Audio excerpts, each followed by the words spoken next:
Now you may want to modify some of your user interface or some of the ribbons. The first thing is the quick access toolbar. You can see it's fairly small based on the resolution of my monitor, and I usually like to have it a little bit larger. The location for making that larger has been changed in TBC 5.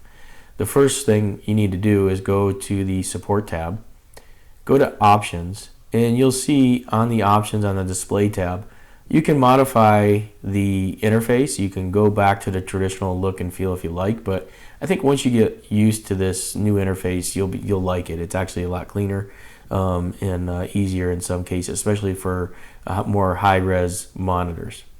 So I do want to have the icons larger, so I'm going to come down here and I'm going to click on this Use Large Icons for Quick Access Toolbar.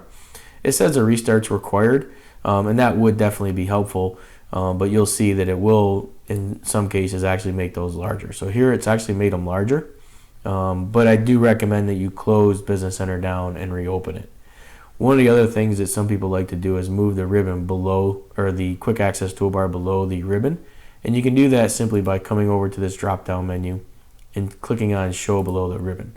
And you can see that it drops it down below the ribbon and it puts it here versus the very top. I actually like it at the top, so I'm going to put mine back up to the top. But that's how you increase these icons, make them a little bit larger so they're a little bit easier to see.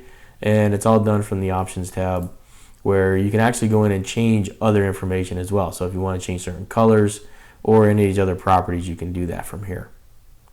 You can also, once you have that set, you can actually export these settings, and then if, let's say, 5.1 comes out, you can then simply re-import those settings. So if you export them, save them on your network or on a hard drive somewhere, then you can always import them later.